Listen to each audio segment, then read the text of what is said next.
नमस्कार मित्रों, हमारी सीरीज चल रही है एपिसोड नंबर 14 की, जिसमें हम बात कर रहे हैं भृगु संहिता की।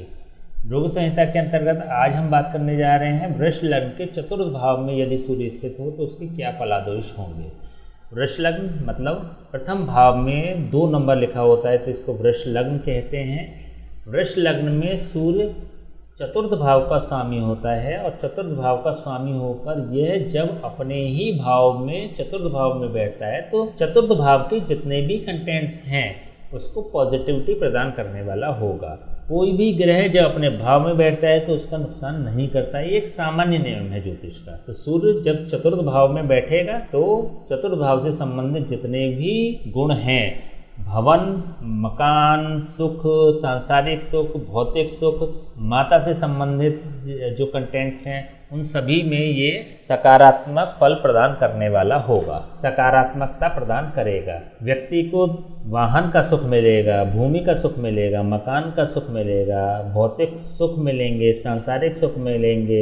सुख सुविधाओं की जितनी भी चीज़ें हैं वो सभी इन व्यक्तियों को मुहैया होती है। चतुर्थ भाव में बैठकर ये अपने दशम भाव पर दृष्टि डाल रहा होता है। तो दशम भाव में क्योंकि शनि की राशि होती है और शनि शत्रु होता है सूर्य का, सूर्य दशम भाव के प्रति व्यक्ति को थोड़ा सा संघर्ष कराता है। व्यक्ति को संघर्ष करना पड़ता है अपने प्रोफेशन को सेटल्ड करने के लिए, अपने कार्य क्षेत्र को स्थायी बनाने के लिए उसको संघर्ष करना पड़ता है।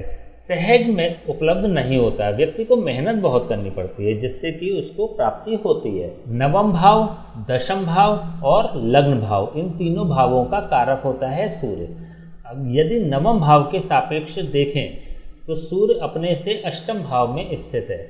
भाग्य के मामले में ऐसे व्यक्तियों को 22 वर्ष की अवस्था तक संघर्ष करना पड़ता है। सूर्य के होते हैं 22 वर्ष और 22 वर्ष की अवस्था तक व्यक्ति को संघर्ष करना पड़ता है। भाग्य साथ नहीं देता, लेकिन 22 वर्ष के पश्चात तो व्यक्ति का भाग्य भी साथ देने लगता है। दशम भाव के सापेक्ष ये सप्तम भाव पे है तो कार्य क्षेत्र तो सेटल्ड कर ही लेंगे। कार्य क्षेत्र के मामले में व्यक्ति शुरू से ही कार्य करने वाले होते हैं। जैसे हमने बताया कि 22 साल की उम्र तक संघर्ष करना होता है, लेकिन 22 प्लस के बाद, 22 साल की उम्र के बाद ऐसे लोग कमाने लग जाते हैं, तो क्योंकि इनको मेहनत करनी पड़ती है। हालांकि सूर्य जब चतुर्थ भाव में बैठता है तो ये सुख का भी भाव होता है, तो सुख को पसंद करने वाले होते हैं, रिलैक्स मोड में काम करने वाले होते हैं, कंफर्ट मोड में काम करने वाले होते हैं। तो सुख की प्राप्ति भी होती है, लेकिन 22 साल की उम्र के बाद होती है। अगर लग्न के सापेक्ष देखें तो यह सूर्य चतुर्थ भाव में स्थित है, तो इसका मतलब ये हुआ कि ये चतुर्थ भाव से संबंधित जितने भी सूर्य से संबंधित जितने भी कंटेंट्स है उसका लाभ लग्न को मिलेगा।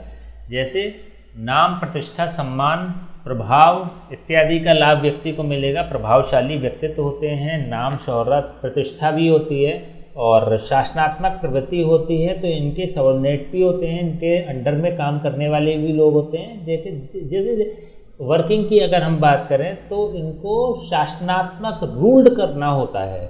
इनको ऐसा एक माहौल मिलता है जिसमें कि ये रूल्ड कर सकें, ये शासन कर सकें। दिखावा पसंद बहुत होते हैं, दिखावे की आदत होती है। जितनी भी चौथे भाव से संबंधित चीज़ें हैं उनका दिखावा बहुत करेंगे। मात्र सुख में थोड़ी सी कमी कर देता है सूर्य, क्योंकि देखिए स्वयं की राशि पर है, तो स्वयं की राशि में कोई भी ग्रह इसकी हानि नहीं करता भाव की, लेकिन विध्वंसकारी क्योंकि सूर्य ग्रह होता है इसलिए इससे संबंधित कमियां जरूर कर देगा। जैसे माता के सुख में कमी जरूर कर देगा, भोग में कमी जरूर कर देगा। सुख सुविधाओं की सारी चीज़ें तो होंगी लेकिन उनका भोग नहीं कर पाएगा, क्योंकि सीधे शत्रु की राशि दशम भाव में स्थित है, तो कार्य क्षेत्र में इनका मैक्सिमम समय कंज्यूम्ड होगा, तो भोग उतना नहीं हो पाएगा, भोग की कमी रहेगी। अब उपाय की अगर बात करें तो सूर्य का यहाँ पर उपाय आवश्यक है, क्योंकि ना सारी सुविधाएं होते हुए भी उसका भोग इस व्यक्ति को नहीं कराएगा या कमी कर देगा। क्योंकि अपने स्वयं की राशि में है तो नहीं कराएगा ऐसा तो नहीं कह सकते, लेकिन हाँ कमी करा देगा। तो ऐसे में सूर्य की पूजा की जा सकती है, किसी पंडित से बात करके सूर्य के जाप और हवन कराए जा सकते हैं, अथवा स्वयं अगर करना चाहें तो आदित्य हृदय स्त्रोत का पाठ करें और सूर्य को जल दें। सूर्योदय से 2 घंटे के अंदर सूर्य को जल दें। तो इससे नेगेटिव कंटेंट्स इसके खत्म हो जाएंगे। सूर्य का रत्न पहनने की आवश्यकता नहीं है, माणिक पहनने की आवश्यकता नहीं है, सूर्य का यंत्र पहनने की आवश्यकता नहीं है, दान इसका होगा ही नहीं, दान तो भूल के भी करना नहीं चाहिए, केवल और केवल इसकी पूजा की जा सकती है। बाद बाकी जो 4th हाउस में इसकी प्लेसमेंट वो अच्छी है, वृष लग्न में 4th हाउस में सूर्य जब बैठता है तो अच्छे रिजल्ट्स देता है। ठीक है, तो आज हमने बात करी सूर्य चतुर्थ भाव की। नेक्स्ट एपिसोड में या नेक्स्ट वीडियो में हम बात करेंगे सूर्य जब 5th भाव में स्थित हो वृष लग्न में तो उसके क्या फल होंगे। तब तक के लिए हमें आज्ञा दीजिए, नमस्कार।